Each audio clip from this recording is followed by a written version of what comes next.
Charles Haley. You're listening to Nothing But Niners. So now they've got to start from deep in their end of the field, and Garrison Hurst takes advantage of it. He takes the handoff, twists to his right, gets to the 20. He's at the 30, needs to cut in. He comes back up the right sideline, breaks the third tackle, comes down to the 30. He's down to the 20. He's down to the 10.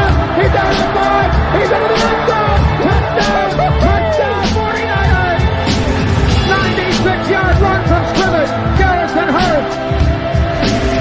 Young back to throw. In trouble. He's going to be sacked. No, gets away. He runs. Gets away again. Goes to the 40. Gets away again. To the 35. Gets back at the 30. To the 20. The 50. The 10. He died. Touchdown 49ers. Well, the Ravens 27-yard line. 49ers into the backfield. Smith on third down. He will take it himself for a first down. And one. Alex Smith is in. Touchdown. His left hip. Third down, Alex takes the snap. Alex looking down in the post, and it's good! Touchdown! Touchdown 40! It is second down. Ryan takes the snap, goes to Plant to the left side. It's Russell, intercepted! The 49ers pick it, and Navarro Bowman is rejected! Navarro Bowman running it all the way for a touchdown! No greater redemption! Kaepernick shoots it. Hold everybody. Colin Kaepernick. What a game. Touchdown.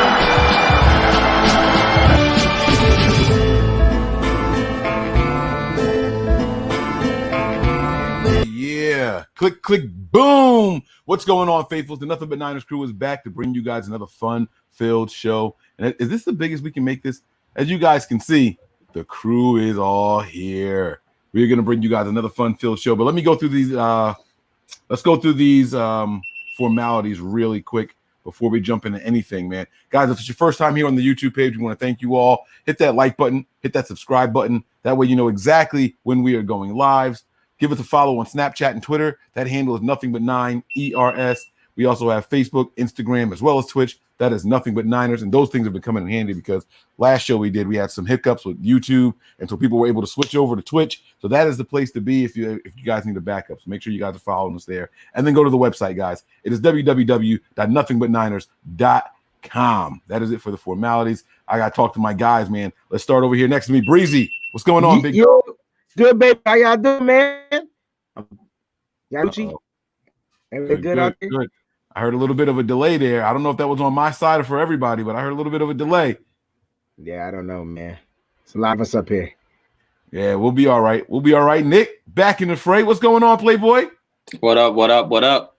What's going on, everybody? Chilling. It's a little delay. I see it. Yeah. All right, B, how you doing over there, man? You holding it down? Man, I'm telling you, man, these backgrounds every week. He's on mute. He's talking his heart out too. He's on mute, but that background every week. Outstanding. Yep. All right. And my man Tony, last but not least, the GM holding us down over there. What's going on, man? What's going on, Mike? What's going on, fellas? I'm ready to talk some Niners football tonight. Tony got the facial hair coming in. These guys doing their No Shave November thing. I see it, man. I see it. Now, what is that for? What's No Shave November? Is that a football thing? Is that like cancer? It's for it goes for a charity. So you just don't shave, and then when people say why you growing it out, you mention it. It's kind of like the it's like we give $100 a piece. It goes into like an account, and then they issue a check to a family in need. Oh, okay, all right. Well, that's what's up, man. See, I wish I'd have known. I'm a couple weeks in. It was too late now. All right, it's never too late, right? It's good though. That's good stuff over there, man. I like to see that. So, guys, we're going to start with the latest news, and then we're going to get into the show because the 49ers have a Zoom meeting. If you guys have not heard, 49ers are doing a fun Zoom meeting this evening. Vernon Davis is going to be the featured guest on there, the alumni guest, I should say. Make sure you guys register. The link is actually in the bio of this episode. So however you guys are watching this, whether it be Facebook or Instagram, Twitch, in the description of this episode, the link is there. Make sure you guys go and register and you get over there, okay? That is going to be starting in about 55 minutes. So make sure you guys get over there. That's why we started on time today, and that's what we're going to be finishing up before an hour, okay? But the latest news, latest news, I think, is that Jaquiski Tartt, done for the season. Turf toe, out 7 weeks. Is this real? What's up? I didn't know turf toe takes 7 weeks to heal. But clearly Shanahan pretty much made the decision, stashing him on the IR. And then now there's question about K'Wan Williams as well, how they already put him on a short-term IR, but he's out 4 to 6 weeks, and if they put him on the regular IR, he can't come back. So it's going to be interesting, but, you're seeing all these tweets online. Is Tartt coming back? Could this potentially be his last game in a 49ers uniform? We'll touch on that like in the offseason, but because we don't know where we're standing right now. But yeah, it's interesting. Any other thoughts on that before we move on? With turf toe, it really depends if you tore anything in the toe, and it could be significant enough to where it's 7 weeks. So if he tore a actual like a tear or issues like with the tendons or anything like that, depending on the severity, it could literally take up to 7 weeks. So they're probably just going to end the season and bring somebody else up and go from there. Yeah. They had the pressers and they were asked if Cyprien gets any more play. And Robert Sile said there's always an opportunity for people. It was a very around the bush type of thing. So we'll just see what happens, man. We have no idea what's happening. Richard Sherman has said that he thinks he's going to be healthy enough to play this Sunday. Shanahan saying, yeah, we'll see. He's already ruled out Samuel and Mostert, even though Mostert also said he wanted to play this Sunday. It seems like a lot of coaches' decisions are being made and not so much the staff. So that's something that we're going to have to keep our eye on. And then before we start this segment, I want to do something. I want to go around the room really quick. We ended the last show with have we seen the last of? And we had a list of players' names. And the question is, have we seen the last of them in a 49ers uniform? I think this will be fun. So we're going to go around in a circle. We're going to start with Wayne, then we'll do the Nick, and then we'll do Brian, Tony, and we'll just keep going around. I gave my answers on the last show. You guys can give me a yes or a no on some names really quick. Have we seen the last of these players in a 49ers uniform? All right, so let's do this, and then we'll get to these grades. First player, let's go with Jimmy Garoppolo. No. Okay. I don't think we've seen the last of him. I'm going to also agree and say no. And I'm going to say yes, but it's going to depend on his what he's willing to come back and play for. He ain't coming back for $26 million. Okay. I agree with Brian said. If he comes back on a restructured deal, a team-friendly restructured deal, you could see it. But if he just stands pat and, Don Yee's his agent, he's a tough guy to deal with, I don't think he's coming back. All right. Next player, Jaquiski Tartt. Yep, he's gone. I agree. He's gone. I see no need to keep him. Tony, clean sweep? I don't think he's back. Oh, okay. All right, here we go. We're going to keep this thing moving. K1. It's not real quick. It's not because it's not because he's not a good player. It's just we're going to be so tight up against the cap. This is what's going to happen. I honestly don't think he's that good. And I think we could do better. I think we could find a younger person to play better that's going to be more durable and cheaper than Jaquiski Tartt, bro. So saying that he's good, yeah, he's good when he plays and gets on the field and whatever, but I think we could do better. And I think they're going to do better. And like you said, there's no room for him. So hit the road, Jack. Peace. Deuces.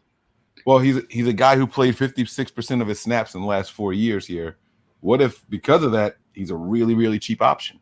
Yeah, but he's also not a durable option. So you're going to bring back a cheap option that's going to only play 6 to 8 games a season? Get the fuck out of here. I'm good. Let's go. And not to correct you, Mike, but it's only 44%. He's only played in 28 of 64 regular season games. Yeah. So yeah, that's what I said. I said he played in 56%. He missed 44%. Yeah, it's 44% of the games. But still, I mean, we've had this discussion with him all the time. He's a great athlete, but he can't stay healthy. And you're probably right. They probably bring him back on a minor deal like they did with Jimmy Ward for that 1 year deal and see how it plays out, and then give him something longer. So and that may be the case, especially with this injury late, mid-season here, and him not coming back. That may be the case. He may come back on a 1 year minimum deal just to make his career salvageable in the long run.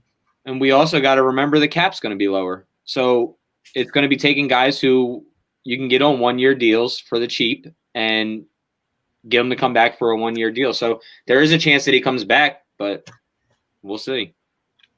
Yeah. Something to keep our eyes on, man. We're going to keep this thing moving, though. The next player is going to be the Shark, K'Waun Williams. Have we seen the last of him in a 49ers jersey? It's a possibility depending on how much they're going to be looking to pay. But this guy is injured too, man. Like maybe all these guys are injured for a reason so they can come back on these 1 year deals you guys are talking about and give this team a shot. I think I said that yesterday on the show too. Maybe the conspiracy is everybody's injured so they could take a 1 year, $1 deal next year and compete for the Super Bowl. I don't know. To answer the question, I think he's back. I think that's a guy you want to lock up to play your nickel. Yeah, I think that he does come back. I think he's one of the key guys that Kyle Shanahan likes on this team. Just the attitude and thing that he brings. And he's been healthy pretty much his whole tenure here other than this year. So, it's not like the same as Tart where, you're missing a ton of games. So he had a one injury this year that, then missed some time, came back, and then re-aggravated an injury and hurt it a little more. So, it's football, and I think that he's back. All right, So Brian. he's a player that, I wrote a couple articles on that I thought would be a foundation piece within this defense. But I'm going to go out on a limb and say he probably won't be back depending on what he wants. And I think that they have a piece in Taylor. When you look at just the stat line for Taylor, he's actually pulling off more than Williams is. So they have a replacement in place that could be much cheaper option, but it's going to depend on what he wants for next year's deal. So what was you went back? So getting prepared for today, just looking at basic stats. He and Taylor both have a sack. Taylor's got 2 interceptions. Solo tackles for a loss. JT, you're looking at 14, where KW Shark, whatever you want to call him, he's only got 10. So statistically, Taylor's actually been better on the stat line. What K'Waun brings to the team as a player is different. I think that's where he makes his money. Right. And so I could see them bringing him back, but as with every decision that I've had to make, looking at the these numbers, it's all going to depend on what these players are willing to play for next year. Okay. All right. It's coming down to the dollars. Tony, what do you think? I think he comes back. Oh, he's coming back. Man. All right. Here's some other. All right. It's going to get good now. All right. Here we go. D Ford. I think D Ford retires. I think we're done. I think he's done. I think this is the last we've seen D Ford. Was first game this season. Whew. Oh man, this is a tough one.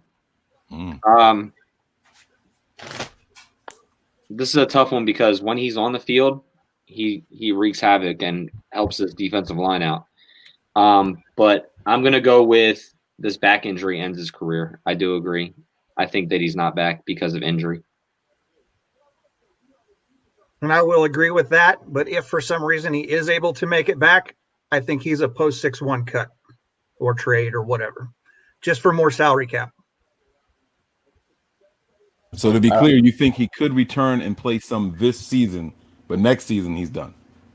No, I'm saying that he's not coming back this season. I've stood on that. But if he decides not to retire, then I don't think he comes back with the 49ers. I think we cut him as a post 6-1.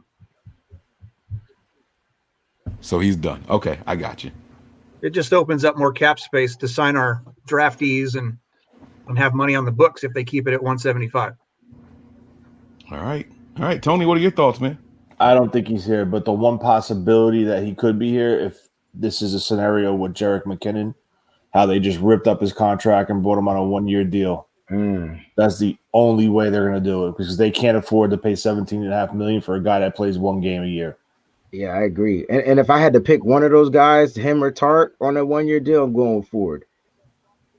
I agree, Wayne. It's just what it is.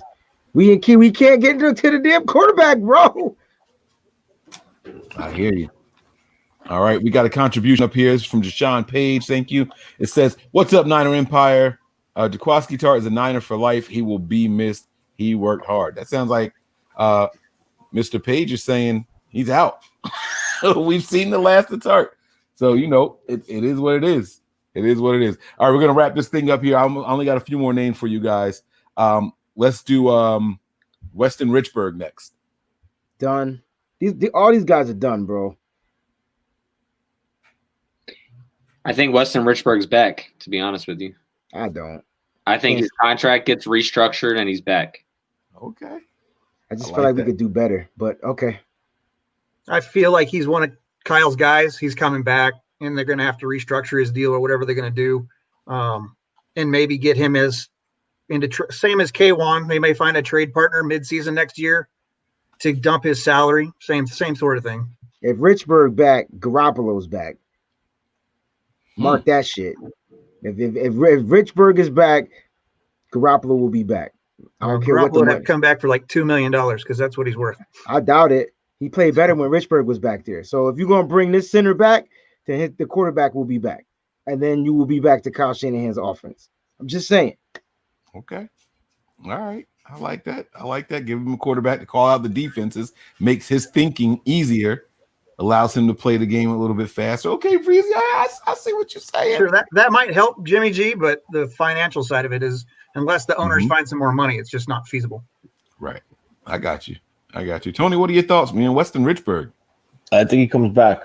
Oh, okay. I think they're going to try to structure his deal to manipulate the cap next year to get as much money as they could from him. But I do think he'll be back. Didn't they already restructure his deal? Yes. Yeah, for this like Richburg was restructured already, right? Yeah, for this. He's gonna be like, "Damn, Gina." Well, he's only making $910,000 base salary this year, but there's a potential out next year in 2021 to save $30,210,000 and then a dead cap of $8.4 million. So,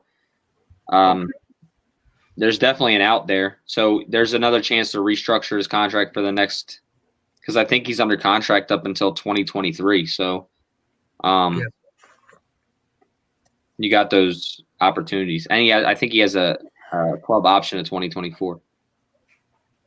We're gonna see, man. This is interesting. All right, I'm gonna skip the next guy.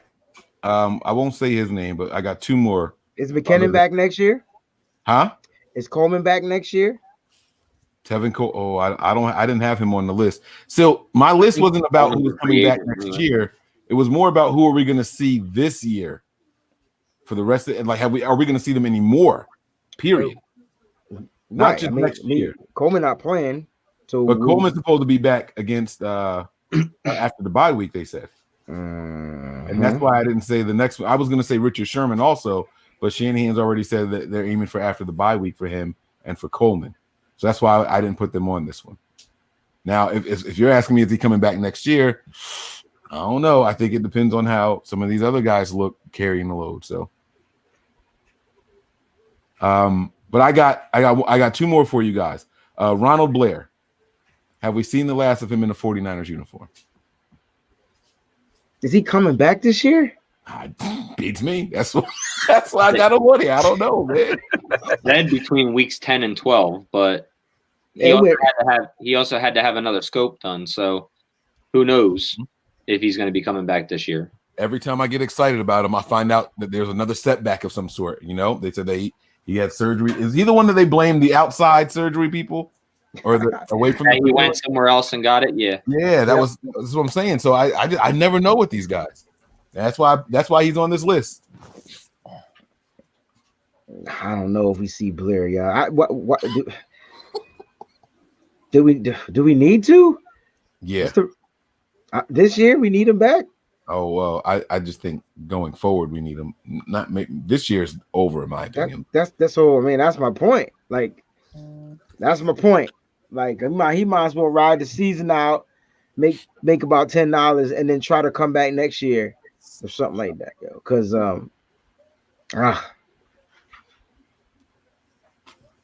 Okay, Nick, what do you think, man? Ronald Blair.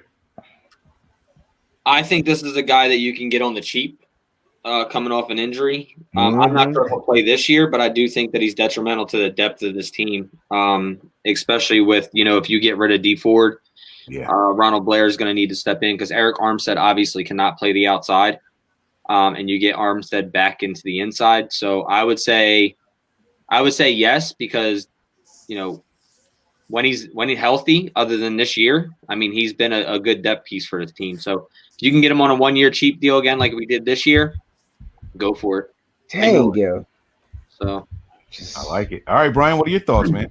So I'd like to see him back, but in the possibility that Salah leaves, I'm pretty sure Blair's going with him wherever he goes. Mm-hmm. Yep.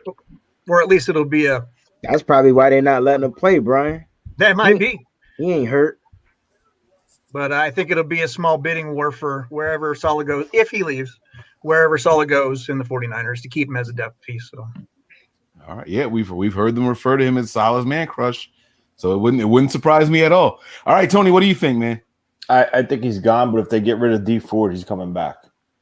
Oh, a little caveat. Okay, I like that. Tony, yes. Because then he would take over D Ford's role, and then Hyder would go to Blair's role. Oh, okay. Now our depth is rebuilding. Hallelujah. Right. Okay. Let's get this comment here from Sean. Thank you for the contribution. It says maybe Richburg will be faster leaving sweeps in his electric wheelchair. Coleman, Tart, Shermy, Ford, all done. Like a true American car. D is under what?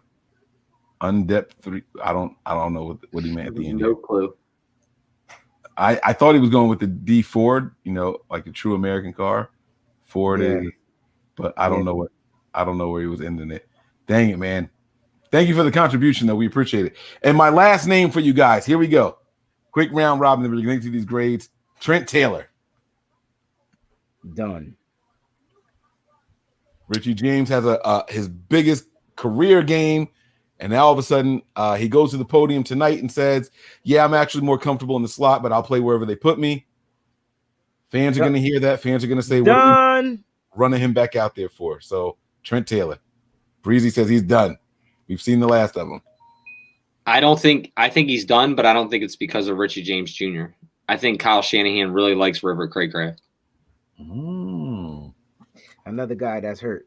Next. Yeah, I think he's done too. Yeah. Wow. Damn. Wow.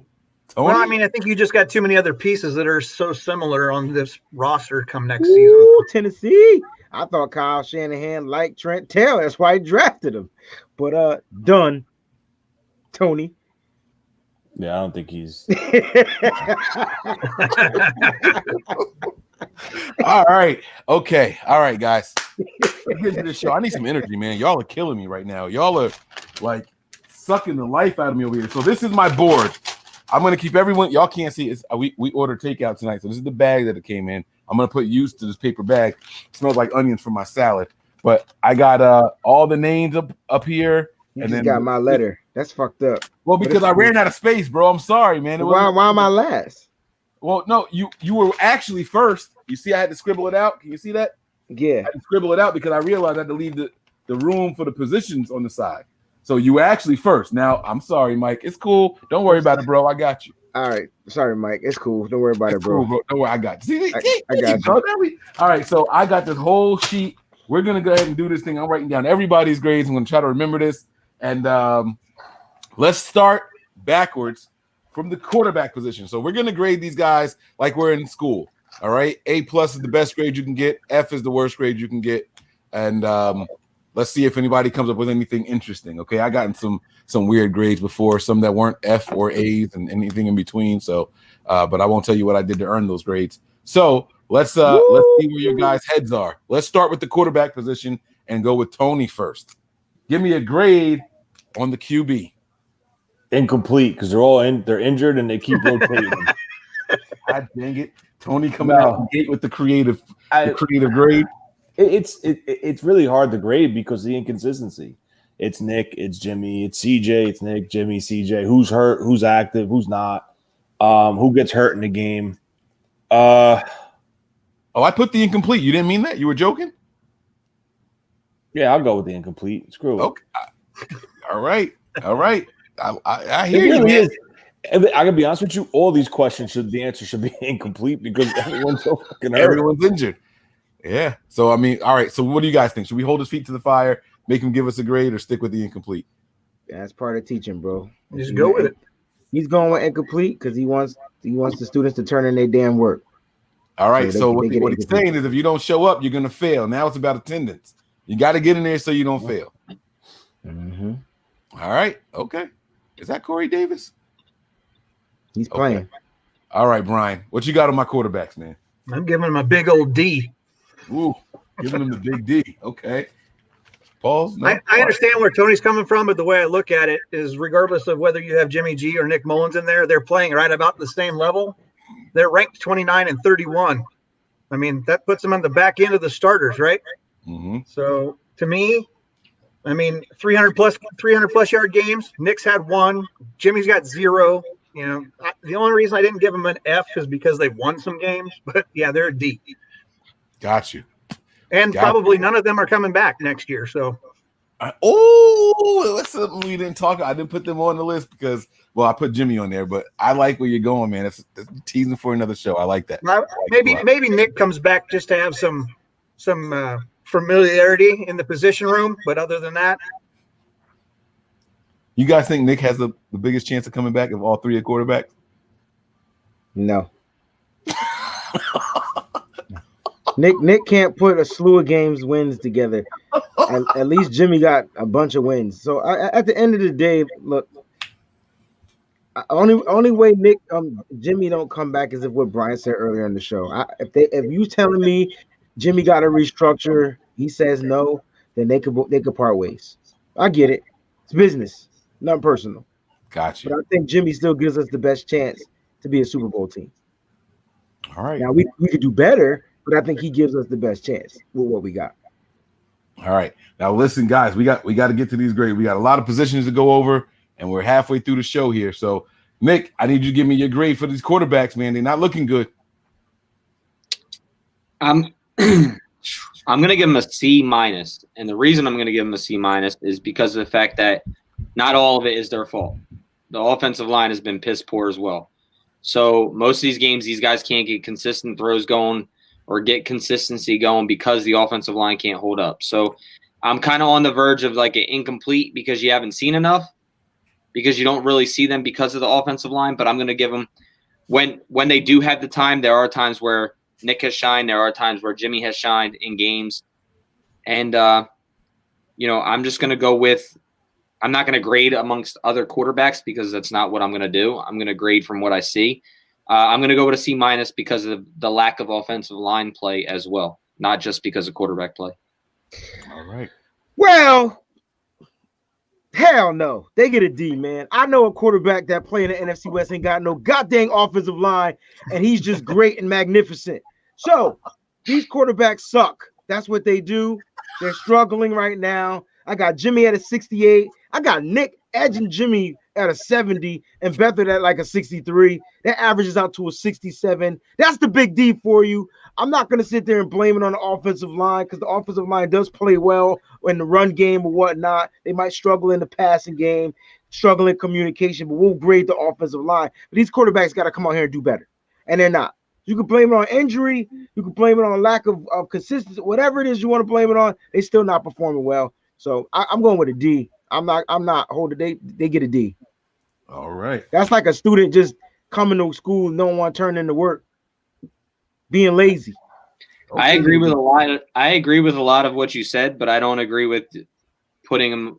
Well, I'm guessing you went Russell Wilson.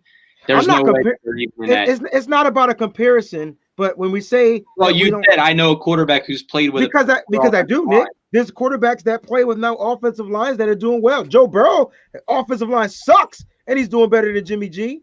and Nick Mullins put together. How about the kid from the Los Angeles Chargers? Their offensive line is suspect, and he's doing well. So I know they're different quarterbacks, but I don't like to use that excuse of having no O-line, because quarterbacks got to get in there and make plays. If you're a great quarterback, you're just a great quarterback. Okay. That's why I said that. Not saying that, not comparing just to Russell Wilson. Go ahead, keep it moving, man. I know y'all want to watch Vernon Sean Davis. gives us another contribution. Stop with the contribution so we can get through the show, Sean. No, I'm kidding. Trent Taylor gets royalties from Parker Brothers for using He does look like the Monopoly guy here. That was funny. That mustache is thick. The only thing he need is the eyepiece. The monocle. The monocle. Yeah, the monocle. Mm-hmm. Yeah, the eyepiece. Come on, Teach.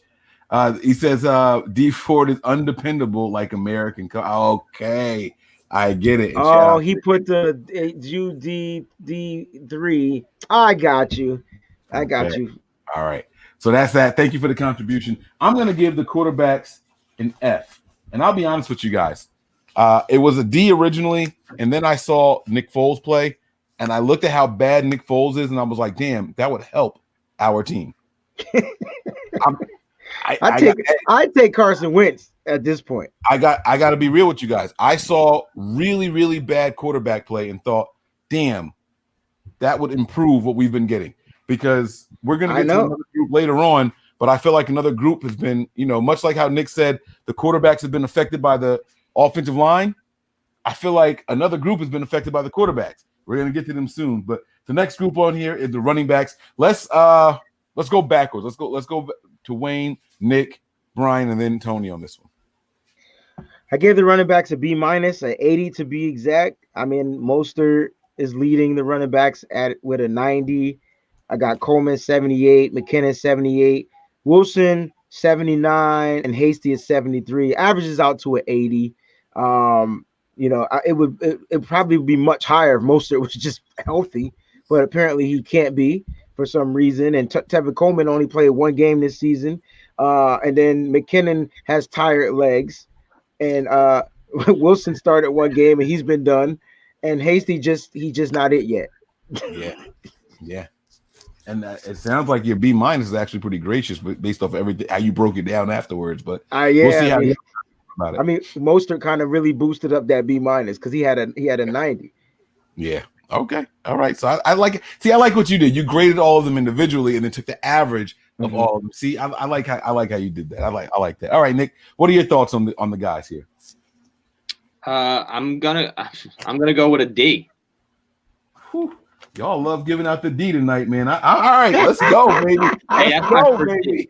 Pop some blue pills. We giving out the D. I'm gonna go with a D because they're not dependable. None of them. I like that. Raheem Mostert has been injured in his career. Obviously, Tevin Coleman has been injured. Jeff Wilson, I can't say that he's been injury prone because it's pretty much his first injury. But there's just lack of dependability. They just can't stay healthy, and we've seen that. So I'm going to go with a D. Okay. I like it. Brian, man, you look at these I'm running gonna backs. keep it short. It's just a B. Straight up B for me. They're the best part of this offense. That's the highest grade I gave to the offense. Mm-hmm. But they're also held up by availability. They would have gotten a higher grade if we could see more consistency from the positions, but it is what it is this season. Okay. All right. I like that. Highest grade that you're going to give to the offense. Okay. I'm going to put a little star there. That means something to me. Okay. Tony, you look at these running backs. What you feeling, man? I'm gonna go with a B- for one specific reason. Whenever someone gets their opportunity, they perform. They step up to the challenge, but then they get hurt. So Interesting. That's the issue. One game apiece. That's all you get. That's it. So it's got to be. But it's got to be like a preseason formula or something. Yeah, like Jeff Wilson explodes, he gets hurt. Then who comes? Then Hasty got some carries, he's good. Then he on a touchdown, bro. Too like who rolls over to the end zone and tears their kneecap? Like, come on. So I'm just gonna go with B- because everyone, when they got their chances, they did perform. But the problem is that after that, they're done. Can you imagine if we had all five of these running backs, which would be impossible, but if we had all five healthy, golly, You wouldn't know. The defenses wouldn't know what to prepare for. I don't know, man. Yeah. It's crazy. All right. I'm gonna give these guys a regular C. And my reason, I wanted to give them a B, but I feel like what Tony said kind of got to what I was going with. They got their chance. They had a good game, and the next game they kind of disappeared, right? And I'm wondering if it's because you're catching opposing defenses off guard. Who is this guy? What are his tendencies? What does Hasty do well? Well, Hasty goes crazy for the little bit of carries that he got at the end of that game, and then we end up finishing the game with 59 rushing yards with him in there. You know what I'm saying? So it's like, did we catch him? Are they good, or did we just catch him off guard and because they were the next guy? So I'm going to give him just a C, a solid C, 75. You know, that's my grade for the running backs. This next group is going to be the wide receivers, and Tony, you get to kick us off first here. How do you feel about the wide receiver team that's seen? I think this group has seen more bodies than any other group on the off. Maybe the offensive line comes close, but I think the wide receivers, we've seen more there than any other group on the offensive side of the ball. I think they're starters, even though I don't even think we've seen them all together. Did we? There was one game with Brandon Ayuk and Debo. Just one. Just the potential of those guys on the field, how they do the jet sweeps and the reverses and stuff, and the explosion, how hard they run with the ball in their hands. And you're seeing Ayuk starting to scratch the surface and take that step. I'm going to give them – I'm going to go with another B- here, borderline C, because – it's kind of like the running back position. Like, look at Richie James. He comes. You mean B plus? You mean B plus, borderline C? B minus. Okay. I'm gonna go B minus, borderline C plus, because what really sold me is when Richie James came in last week and had that game, like the 9 catches for 100 and something yards and the touchdown. So that's just showing me when they're getting their opportunity, they're playing. It's just the continuity. Like it's the same thing as the running backs. One day it's this way, this week it's this guy. I mean, Craycraft came off the damn practice squad and almost had a great touchdown catch, but he lost control of the ball when it hit the ground. What was that? What? This comment is funny as hell. Y'all act like you never had to go to the school nurse. The problem is that the whole class can't go to the nurse at the same time, man. This is a great comment. With us grading them and seeing how everybody's injured. Sorry, Tony. No, you're good. No, but I understand what you were saying. That is a great comment right there. I love that. That was good. That made me giggle. All right. I'm sorry. So, Tony, man, B minus? B, okay. All right. C plus, B minus. It's. I see. All right. I got you. All right. Brian, what do you got on these wide receivers, bro? I went the same. I gave them a B minus. They're like Tony said, it's the same situation running backs are in. Being able to keep everybody healthy at the same period of time. When I went back and I ran numbers, I mean, you're talking about between, BAKB, Debo, and Richie, you got 6, 5, so that's 11, 12, 13, 14 games missed from those guys in different areas. So, I mean, that's a lot of time to be off the field and try to still remain somewhat consistent as far as production goes. So, I think that if they like the second half of the season, I anticipate if people can be healthy or stay healthier, that grade would probably go up. But right now it's a B plus. A B minus, excuse me. B minus. I got you. All right, Nick, what are your thoughts on these wide receivers, man? I'm so confused how all these mofos are getting high ass grades and they ain't even touched the field really. So I'm so lost. Like, are we just grading off of potential? No, some teachers are super lenient, and some teachers are not. Nick, you're not. So go ahead and give your grade. Bro, I can't give them anything higher than a D. Like they're not on the field. Like you can, if I'm grading these players individually, you would see why. But guys, we're a 4-5 team, and the receivers haven't even played a full game together. So how are we giving B minuses? Like, because that falls on the quarterback in my eyes. But let's go. That's what I absolutely. Like Absolutely. Inconsistent quarterback play has a lot to do with it. Right, but inconsistent quarterback play, they can't throw to him if they ain't on the field. And that's why we're grading it as a unit. Right. I think as a unit, they would be much higher than what I gave them. But right now, because of the situation that we are in with injuries and, the inconsistency at quarterback play and who they're dishing the ball out to and where, I say that from my perspective, that's why I said a B-. Well, if we were going off talent level, I would give a B, but we're going off playing and this year and grading our team right now. And as they are, I'm giving them a D because they ain't on the field. So, all right. Well, so I get what Nick is saying, but I mean, they have taken the field, whether they've taken it together or not. They have performed. Some receivers have performed better when they were on the field. So I graded my receivers individually, and obviously, you guys know I averaged that out, and then I give the receiver room the grade. But I got Debo at an 80. I got Ayuk at an 83. Ooh. I got KP at a 75. I got Okay. Trent Taylor at a 67. I got Richie James at a 72 in one game, because that's all we seen.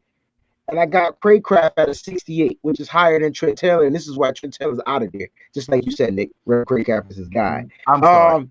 Wait. Before you give your final grade, I just got a question for you. How is if you're judging Richie James off of just that one game, how is that grade only a 72? I'm not arguing. I'm not saying you're wrong. I just want to know because it's a 72. Because he played wide receiver before too, and it's just what it is. It's not. It's a 72, right? It's average until we see it happen again. Okay. To me, in my thing, because that was probably an outlier game. And then, like you said, they hit him with the okey doke. And then this week when he played, he's probably gonna get okey doke. All right. So overall, it's not as high. It's not a D, but it's a 70. It's a 70, but I got it right. It's a 70. Hold on. I got him at a 74, 75. Excuse me. So it's a C, just a C. Yeah, C, straight up. So they're average. Right. And part of that will come to the quarterback play, like you said, or whatever. Yeah. If you look at the stats, our wide receiver at the bottom of the league as far as production goes. But when I step back and I look at what these guys are doing, they're producing when the ball is in their hands. We only have 4 wins. 2 of those wins are directly from the receivers doing special things with the ball in their hands. You look at the short tosses and everything behind the line of scrimmage that are going to Debo and Brandon Ayuk, and they have the 120-plus yard games, right?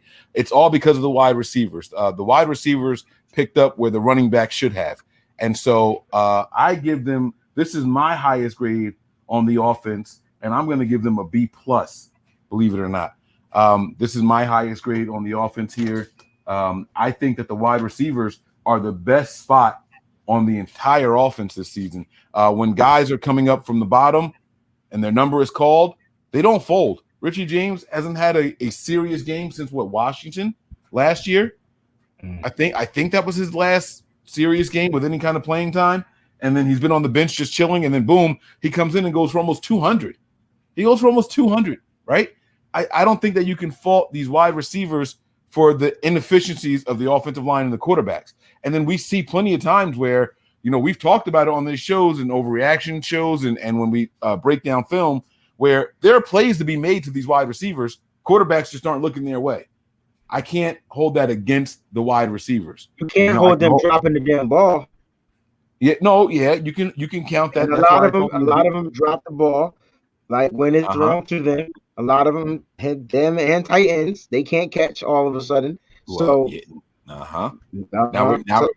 we're gonna get to the tight ends. That's the next position, But in my eyes, if there was more consistent quarterback play, I think our wide receivers will look a lot better. With or without health, I think that Shanahan's put together a really good crop of wide receivers. We've come a long way from what was that dude's name that went to the Jets after he left here? What was his name? The dude that oh my God, he was a wide receiver, a little shifty ass. Curley? Yes. Jeremy Curley? We've come a long way from Jeremy Curley being our best wide receiver on the team to where we are now. We've come a long way. So I got them as the top group on the offense. All right, next is the tight ends. Let's go with I don't even what order did we just go on? Let's go with Tony again. I'm sorry. Damn, I wish I had you guys my teachers. I wouldn't have got straight F's. Hey, if Nick was your teacher, you would have got straight Fs. The highest grade Nick gave out so far is a C-, which is only 2 points away from a D. So if Nick was your teacher, your ass would have been sitting there. Never mind. I can't say what I was about to say, but yeah. All right, Tony, we're going to go to the tight ends, man. When you evaluate these guys, what do you got? We got 15 minutes. It looks like this is just going to be the offensive show. We're going to have to do a defensive show later on, guys, because we're running out of time here. I think it falls into the same situation as the receivers, right? Because the inconsistent play at quarterback, Kittle missing games. I think what's his name came flying out of the gate strong, Jordan Reed, but he got injured. Dwelly had a couple nice catches, but I mean it's really tough to grade this whole team and in all. I mean I'll give him. I'm gonna go with like a C here for them. C. Ooh, that's a good grade. That's a good grade. Now, Tony, I'm looking at your grade so far. You're a nice grader. Incomplete for the quarterbacks, B- for the running backs, B- for the wide receivers, and a C for the tight ends. All right, Brian, you're up next, man. Now, you've been all over the place. You got a D. You got a B-, you got a B. Where are you going for the tight ends? C-. C-. Your first C of the night, and there's almost a D. Okay. All right. Do you want to elaborate on why? Lack of production without Kittle. Kittle's the only one you're getting anything from right now. Statistic-wise, blocking, sure, you might be getting other things going on in the field, but if you want to see receptions and those things, Kittle's the only one producing. You know, maybe we see something more out of Jordan Reed once he comes back, you know, and is more into the game plan. But as of right now, mid-season, C- for the tight ends. All right. Right above you is my man Nick. What you got on these tight ends? I'm afraid. I'm so afraid. I'm gonna go. I'm actually gonna agree with Brian. I'm gonna go with a C-, and the reason I am is because I think they're the main reason why our running backs do get production. So, I'm gonna go with C-. Okay. All right. Teacher, the real teacher in the room. I got a 79, man. Like I got a borderline 80. And here's the thing, man. Kittle's grade helps this tight end group alone. You know what I'm saying? Kittle's grade I got at a 95, man. He's that dude. Jordan Reed I actually got as an 80 because we watched him have a productive game when Kittle was out. Like this dude had a bomb game and he just got hurt in that bomb game. But he was the go-to guy for a second and then ended up getting hurt. So I got him at an 80. Dwelly I got average at a 75. And I think the person that kind of brought the grade down was Warner. I don't even think we got a chance to see Warner go out for a few passes or whatnot, but he definitely got some hold calls on some blocks or whatever or whatnot, on some kickoffs and things like that. So I got him average at a 79, and that's mainly thanks to Kittle when he's out there. Now I know guys are hurt right now, but when Kittle's out there, he's a production rat. He does drop some passes this year, but he's a production rat. Wow.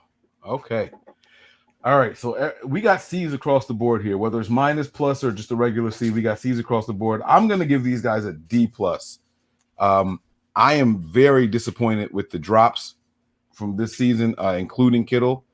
I think Kittle is too good of a player to have some of the drops that he's had, and more importantly, where these drops occurred. He's dropped some very big 2-point conversions. He's dropped some touchdowns. He's dropped some third down plays that should have been first downs and kept drives going. When your team is in a bind, they go to their best player. If George Kittle is supposed to be that best player, they're supposed to come through for you, especially if the ball is delivered on time and in the chest, in the numbers.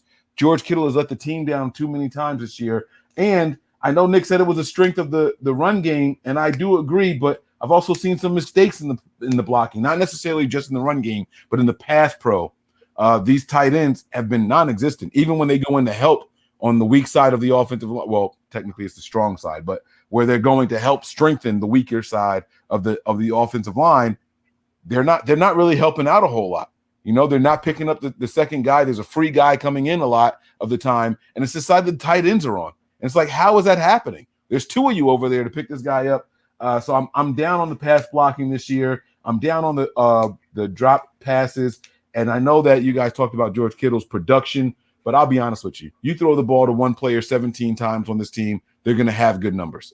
I don't care if it's Kendrick Bourne, Trent Taylor, Richie James, Ross Dwell, whoever it is. Kittle, that one game that he had with the 15 receptions was because Nick Mullins just couldn't see anybody else on the field all game long. But he caught them, Mike. So it's like he didn't catch them all. He dropped one.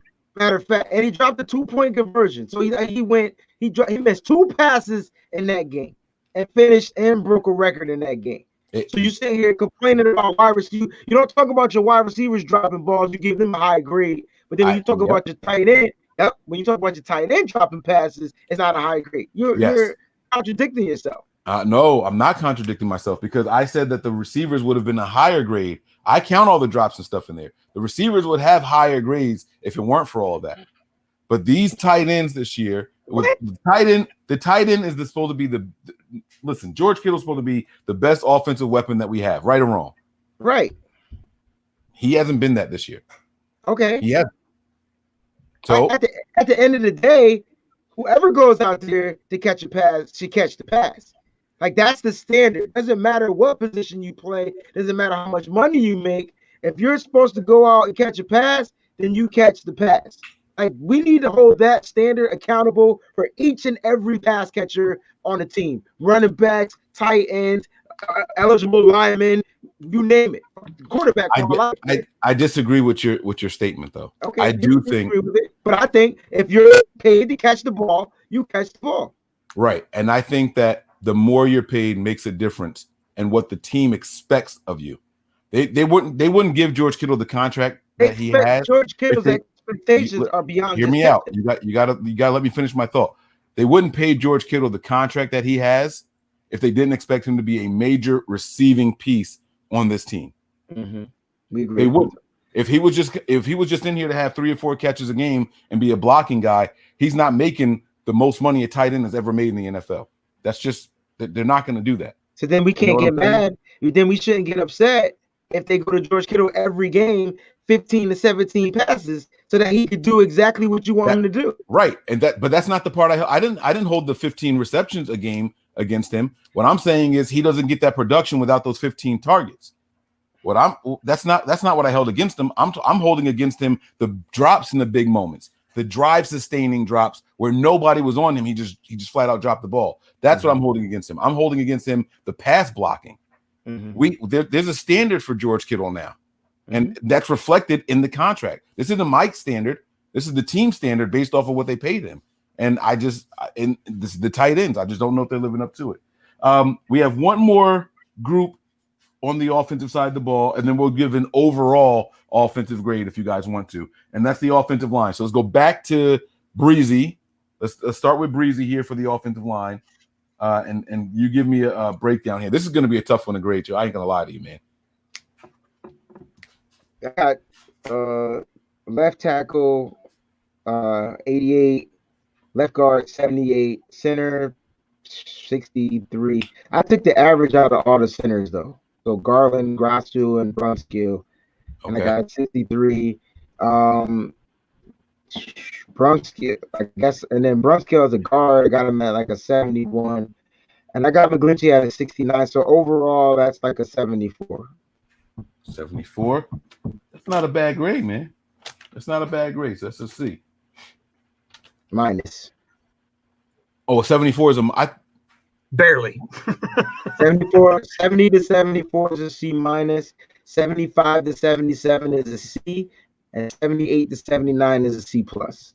That's why you a teacher, not me. Okay. I'd have been home. Mom, I got a C. That minus would have crushed me, man. That would have hurt my feelings. No, Mom, it's a C. It's a C. All right, Nick, what you got for these offensive linemen, man? This is a tough one, man. It's not that tough for me. They failed completely. Let's go, Nick. Keep it real. The game starts with the offensive line. They can't do shit, which puts out the production of the quarterback, the running backs, the wide receivers. Let's go. It all starts with the offensive line. If any of you give a higher grade than an F on this, y'all aren't watching the same games I'm watching. Because this team offensively on the offensive line is piss poor. See, that's what pisses me the fuck off, right? Because we watch the offensive line. I don't care whatever I feel like saying off, because we watch the offensive line dominate, and then we watch them struggle. So they can't just always be an F if they succeed and pass the test and get an A. You got to take the averages, Nick. I get that they suck or whatever or whatnot, but they're not consistently sucking because you got some games where the offensive line is pass protecting and Nick Mullins throws for 3-4 touchdowns, and Jimmy Garoppolo has the best half of his career in one of those games, and then all of a sudden they're mauling people in the run game, and then they just look like they suck. So I get that part, but I don't get the F part because there's games that are good and there's games that are bad. I think you got to take the averages. Let me ask you this question. Let me. I know we watch the same games. Let me ask you this question. Those games that were consistent with an offensive line play, what did this team win? Probably. Okay, so the games that we've lost, is it because of the offensive line? Probably not. Do they play worse? Do they play worse more than they play better? I mean, if you're saying we got 5 losses, then yeah. But that doesn't mean it's all on the offensive line. Part of that comes to with coaching, game plans, bad play calling, all that stuff. You got to factor in the whole kit caboodle, bro. The whole kit caboodle. Because there's times one offensive lineman outshines the others, and then there's times they don't. Like, look, we're not going to argue about this, bro. You gave him an F. Cool. No, we're not. I'm not arguing. I don't know why you're taking it as an argument. I'm asking. I'm just saying that I'm asking you a legitimate question. I answered your question. All right. Good. All right, Brian, what you got, man? I like this because this isn't supposed to be easy. This isn't supposed to be easy. I like this, man. So, Brian, what do you have for the offensive line?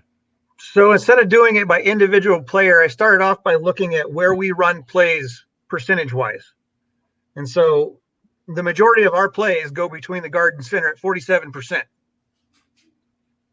Okay. And so when I looked at that and I went and broke down where our sacks are coming from and where the penalties are coming from.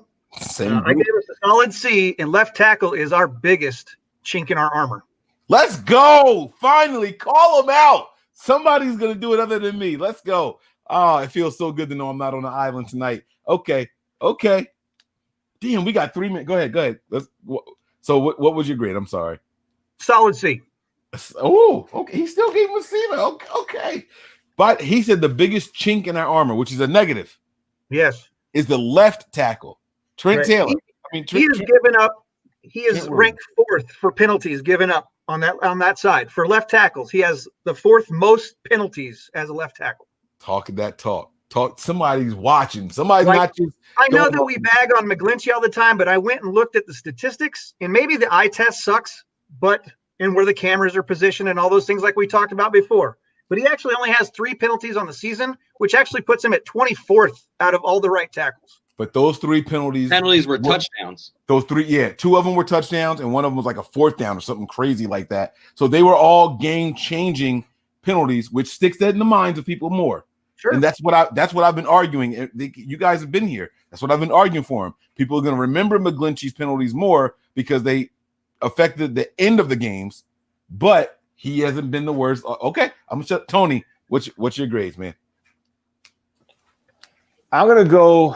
I'm gonna give him a C minus. I think C minus is pretty average for this team for what's been going on. That's why I've been sticking to it because of all the chaos that's going on with injuries and stuff.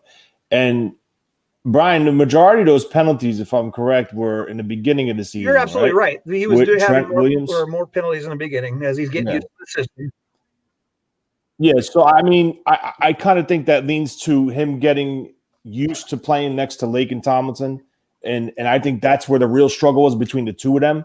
But I was on Twitter and he's like he's the top 2 or top 3 left tackles in the league right now. No, it was PFF said I think he was number 1, and another handle came out and he was like 2 or 3. So I honestly think that we're penalizing Trent Williams because of this being his first year in his offense, playing next to Lakin. And of course, there's going to be struggles because they got to get on the same page. The whole line struggled in the beginning of the year. But then you flip it over to the injuries, okay? In and out, you have Brunskill, you have Grosseau, you have Garland in center. They rotated in and out. Then last week they played McKivitz. They played Tom Compton out of the blue at right guard. And then Justin School was that left tackle who got completely worked all game. So it's very hard to grade it overall as a unit. This is a position where you could grade him as like an individual player. Yeah. But it's tough. It's tough to grade this team, period, with all these friggin' injuries, man. It really is. No, you're absolutely right, man. And if you gave incompletes all the way down the board, I wouldn't have been mad at you. I would understand. I would challenge you to give me grades, but I would understand why you did it. And I'm going to keep this short because it's time for you guys to head over to the Zoom to watch the 49ers show tonight, as well as their special guest, their veteran alumni guest in Vernon Davis. So you guys should start to head over that way. But my grade is going to be a D-. A D- for the offensive line. I have been very, very disappointed in this offensive line. You know, when we started the season, it was supposed to be just one guy, just one, that we expected a step back or a question mark at, and that was supposed to be the right guard position. We didn't know what to expect. We thought that we were getting an improvement at the left tackle position, and it's been everything but that. So I have them at a D-. Do you guys want to quickly give me an overall grade for the offense, or do we want to save that and start the next show with that, and then we run through the defense? What do you guys want? Give quick grades and just don't give explanations. We can get out of here on time. Okay. All right. So let's do that then. Tony, a quick grade on the offense overall. C-. C-. Actually, that looks like about the spot. Would you B-, B-, C, and C- incomplete? Yeah, C- feels about right for you. All right, Brian, what you got, man? Yeah, when I did all my breakdowns of the grades that I gave each position, I came out with a 2.1 on a 4-point scale. So that's a C-. Yeah, you got a D, a B, B-, C-, and a C. C- feels about right. All right, Nick, you're up next. What you got, man, overall for the offense? I'm going to go with a D. Yeah, Nick's giving out that D tonight. My man is nothing but consistent, ain't he? All right, man. Breezy, what you got overall, man? It's probably a C-. I didn't do the averages for overall. That's how you got a D, B-, C-, C+, and a C. It's probably a C. 74 to 75 is probably where he at. So we're going to give him a C-. I'm going to put that 74 in there. Yeah. Now that I know that 74 is a C-. I'm going to throw that bad boy in there. I did a B+, a D+, a D-, a C, and an F. I'm going to give these guys a C- on the offense overall, which is actually higher than what I thought it would be. I'll be honest with you. So that's going to do it for our show tonight. We thank you guys. We want to tip our hats to the 49ers. Hopefully you guys can go ahead and get over there. I hope you all registered. That's going to do it for us here tonight, and we will be back with another show to finish these grading systems, hopefully before kickoff on Sunday against the New Orleans Saints. Maybe we can work this into our pregame show or something like that. So we'll see what happens. But thank you guys. Any final words from you guys? Nope. All right, that's going to do it for us here tonight. Prepare for glory. Anticipate pain. But always remain faithful. We out of here. Peace.